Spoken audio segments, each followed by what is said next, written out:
Hey guys, this is Abhishek from gadgetsnews.com and it's been raining affordable smartphones in India. Today we have one more phone under 10,000 rupees and this great looking affordable phone is coming from Samsung. It is called Samsung Galaxy J3. In this video we will tell you whether it is worth investing your money for this phone, and we will also tell you all the pros and cons of this phone. Let's start with the unboxing, and the first thing you open the box you get is the phone. You get a user manual, 1 MP charger, a SAR value information guide, standard basic headphones with mic and a standard microSD cable, and you do get a battery of 2600 mAh inside the package as well. Let me start with the review, and the first thing which we are going to talk about is the design and build quality. In terms of design, it features a nice metal like curved edges which has shiny looks.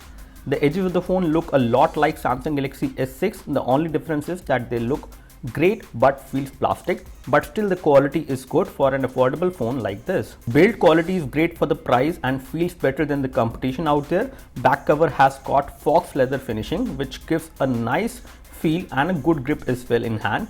Front bezel has got nice golden line which is part of the bezel, which make the phone look quite premium overall.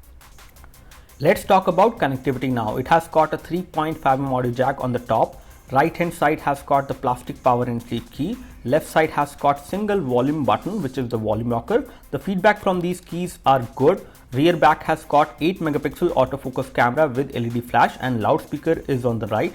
Bottom edge of the phone has got microSD port for data syncing and charging. Top front has got nice metallic earpiece, 5 megapixel fixed focus front camera, proximity sensor, but there is no ambient light sensor on this phone. That means you will have to manually control the brightness. However, there is a small toggle called outdoor mode.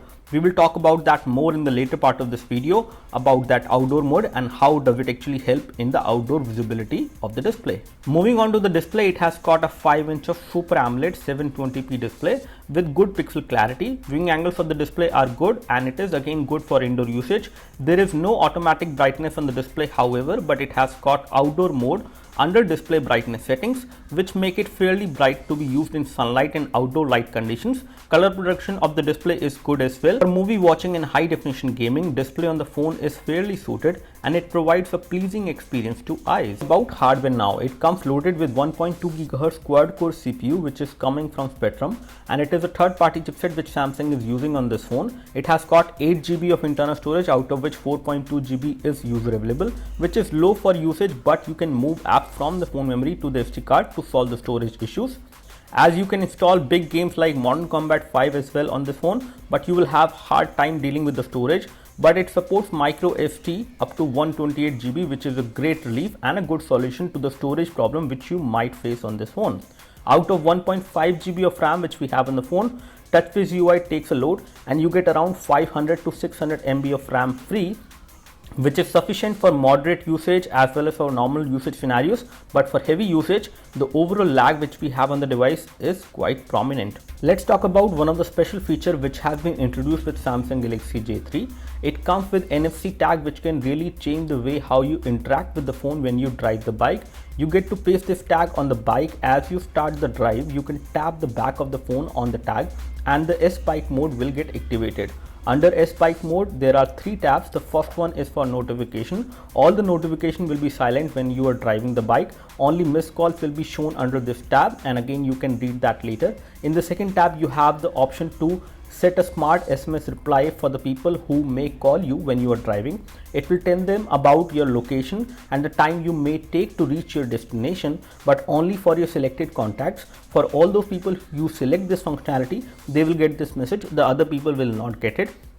There is a third tab which is much more interesting. It allows you to know how much of distance you have drove the bike, also for what duration, and you can earn a badge as you drive more. There is a gold badge on 1000 km which will be there in the application once you start using this S-Bike mode on your phone. Talking about the camera interface, it has got 8 megapixel rear camera which is capable of recording high definition video at 720p maximum resolution.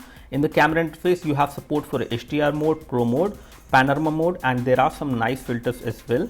As we tested the camera, we got decent clarity in low light shots. Daylight shots were clear as well and had good colors. Low light shots showed certain amount of softness and noise. Front camera however is 5 megapixel fixed focus which can take good selfies in daylight. and in artificial light the photos are clear but slightly noisy. Overall, the low light selfies look good if not great in terms of clarity which you take from this phone. Let's talk about gaming now. You can play high definition games on this phone, which is a good news, but you can play them in medium or low graphics settings only. As we played Modern Combat 5 and Red Trigger 2, we could play these games smoothly under medium graphics settings. However, there were some noticeable frame drops, but there is not much to complain here compared to other devices in the same price segment. If we talk about the overall gaming performance of this phone, it is pretty satisfactory for the price it has been offered. Battery is one of the weakest part of this phone. It has got a 2600 mAh battery, which is definitely small. It may not give you 1 day of battery backup all the time, but it is a user replaceable battery, which is a relief, and with basic to moderate usage, it mostly lasts for a day. But in case you watch videos a lot and play games more, then it will not last for a day definitely. Let me conclude my review by mentioning some of the pros and cons. The pros of this device have to be the decent camera, great display, good build quality. The cons include no fingerprint sensor, only 1.5 GB of RAM, which is definitely smaller compared to 2 GB of RAM, which is standard these days for a device like this, which is costing this much amount of money. And it has also got a smaller battery.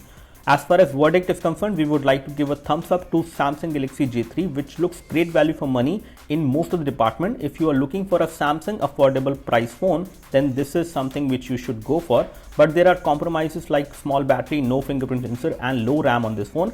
But the overall usage of the phone is not affected and not something which you should worry about in case you are a basic to moderate user. In case you are a heavy user, this phone is not for you. But for anyone who is looking forward to an affordable Samsung phone, you should definitely go for this one. It has got great value for money in terms of the overall features which you may expect from a phone like this. This is all we have. In case you have any queries and questions for this device, please leave your queries and questions in the comment section below. You can like this video if this video helped you by clicking the like button below. You can subscribe to our YouTube video channel for more videos like this by clicking the subscribe button below. Thanks for watching this video. This is Abhishek signing off. Thank you.